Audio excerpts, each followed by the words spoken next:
Okay. Hey, Kevin, how are you? Pretty good, Douglas. How are you doing? Doing fine, sir. Thank you very much. Thank you for coming on the show. Nice to Oh, have you my here. pleasure. Thanks for having me. So, you got a couple of books out. I see covers behind you, and we'll be talking about them a little bit later.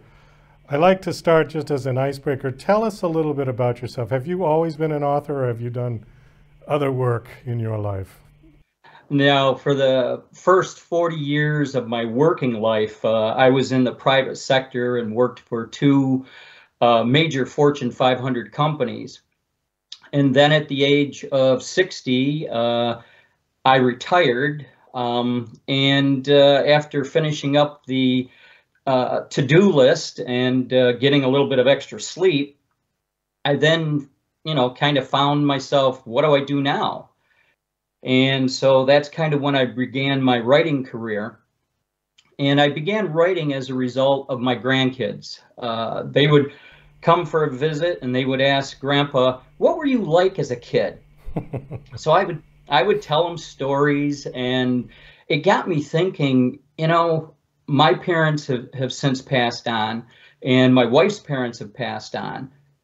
What stories do we remember from that? And the only thing we can think about is stories that were told to us that we remember, but we don't know a lot about when they were kids, when they were teenagers. And so with my grandkids asking me all the time, we also took a visit when my mom was alive back to the Mohawk Valley to visit her, and the grandkids would ask her, oh, what was grandpa like as a kid? So that kind of started me off with, I better put these stories down in paper format here. So after writing for a little bit, writing a little more, and writing a little more, pretty soon I've got 100 plus pages, and that's kind of when I decided to turn it into a formalized book. Can I ask how old you are? I'm 66 this year in 4 weeks. Okay, so you and I are just 5 years apart. I'm 61. So we, Okay. we grew up in the same generation, essentially. And it's interesting because the 70s was, for me, great memories. The music was fabulous. There was a sense of freedom that kids had, and yet there was a sense of unity in this country that I think we've lost. But it's interesting to think back when my parents were the 50s generation, my grandparents were the 20s and 30s generation. And thinking about them, it's like, wow, that was so long ago. It was so different from the 70s. But if you think of now to the 70s, it's equally as weird. Don't you agree? Yes. Oh, I definitely agree. I talk to my grandkids all the time about when I was on, and I'll go back a decade earlier, Douglas, to the 60s, growing up in Ilion, which to me kind of resembled the Mayberry of the East. We rode our bikes all over, we played ball, we went to the public swimming pool, hung out there, a lot of little shops in town. Everyone looked out for everyone. And it's kind of like we've lost a lot of that in today's day and age. And I actually find myself looking back and longing for that time back there, not just for me, but I wish my grandkids could experience that time frame. I think it would really, if we kind of got back to that, kind of bring the generations back together and really do a lot for the whole coming together in the United States is kind of one people. It was just so much fun back then.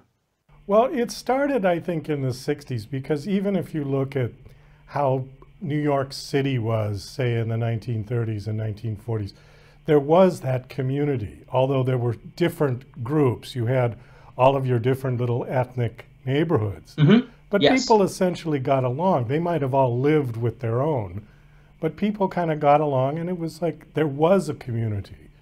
I think in the 60s, that started the beginning of the end for that. Small town America is still around, but you got to really look for it now. If you drive across country and you hit these little towns in the Midwest and places, there's still remnants of that Mayberry kind of spirit, but it's not how it was. Yeah, yeah, I definitely agree. One thing you mentioned with all the kind of separations by nationality back then, but there was a couple of great uniters, music and food. Hmm. And it always brought people together. And I can remember so many get-togethers where the music was playing and the people were dancing and all the food that was there. And it was just a phenomenal time. Well, and even the sense of patriotism, no Yes, matter what group you came from, whichever immigrant group was in New York City, they were strong patriots. They wanted to be in yes. America. They loved America. And they were as patriotic, if not more, than the old Mayflower Puritans, you know? It's something that another thing I really long for. I come from a very patriotic family, but I didn't realize, Douglas, how deep that patriotism was until I started getting into the genealogy. And I find out one of the relatives is a signer of the Declaration of Independence. And his name was Lyman Hall. And I find out so many of our relatives fought for this country. And it's not that they were drafted, they volunteered and went in. And it's just, I don't know how to describe it now, but we've kind of lost that aspect, at least in my opinion. I dug a little further in the genealogy and even found Winston Churchill's a relative. And I'm thinking, wow, just all of this from not just the United States, but from England, and who knows how far out it goes. But we kind of lose that every generation, I think.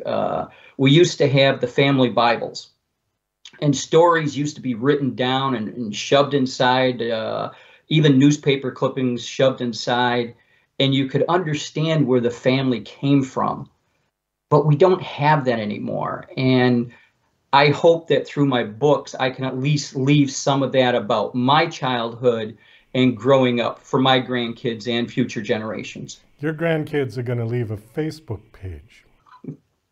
Yes, we've talked about that as a family. You've got the digital environment there, and where is that going to go? And I like to read a little bit on futuristic things, and the talk about maybe there's be a future hologram of me, and it's me talking about what's in my book, so they don't have to read it; they can actually see me talking about it and talking to them even in my voice. And that's kind of exciting to think about. But I also have that little voice in the back of my head. Yeah, but you lose the tactile experience of, having a book in your hand and reading it and thinking and all of that. So We've got just about 4.5 minutes, so I want to make sure we wow. get your books in. So Ilion, My Childhood, and My Rosemount, Minnesota Memories. Okay, so basically just to kind of overview your books, they're sort of memoir-ish, yeah? Yes, they're memoir history.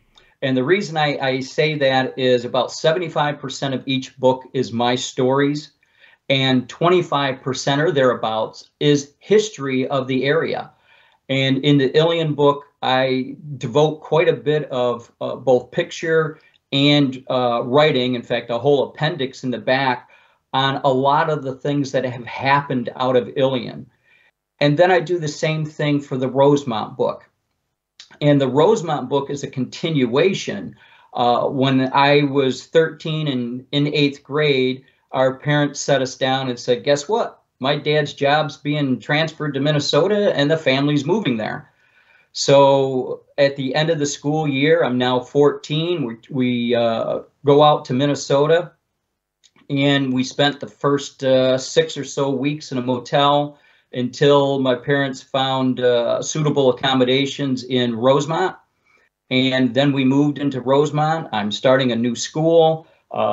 hopefully going to make some new friends. It was kind of a culture shock a little bit for me, just, becoming a 14-year-old and not knowing really what the world's about, but thinking I do, and entering into this whole new environment. So that's the second book. And then I also include a lot of history in the book. And in doing so, I was able to work with a lot of the historical societies of the various areas, and also provide them some photographs that I had in my personal collection that they did not have, but had wanted to have some. So working with them was really a lot of fun, and just a nice sharing of information back and forth. So that kind of the two books that I have out, and then I'm currently in the midst of writing my third one. I don't want to open up this can of worms because we've only got a couple of minutes, but we were talking about self-publishing before we got on. Yes. Did you self-publish your books? Yes, I did. I thought about going the traditional route, but after seeing a lot of the statistics out there on the rejections, and then if you do get accepted, it could be another 2 to 3 years before your book even gets published and put out onto the shelves, that I elected to go to indie route, and I went through Amazon for that. Last question, well, second to the last question.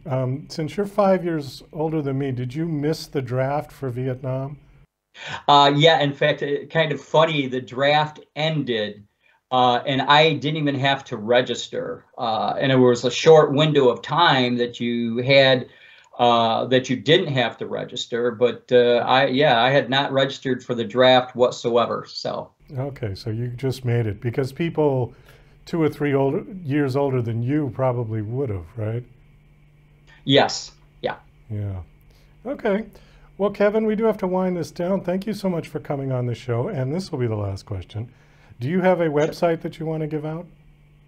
Yes, I do, Douglas. It's www.kevin-hall, and that's HALL.com. And I just put the website up this year, so I'm still adding a lot to it, and I welcome all to come to it. And there's information about the book and links to where they can buy the book? Absolutely, yes. All right. How long have the books been out? They've been out since first one April of last year, second one July of last year, and I'm ecstatic as to how well they've done. And in fact, the first book, Ilion, was the #1 rated book that was checked out of the Ilion library for all of 2022, and it didn't come out until April of 2022. So very, very excited and pleased about that. Well, I'm happy to hear that. Well, thank you again for coming on the show. It was nice talking to you, and best of luck with your books, and we look forward to the third one. Thank you, Douglas. It's been my pleasure.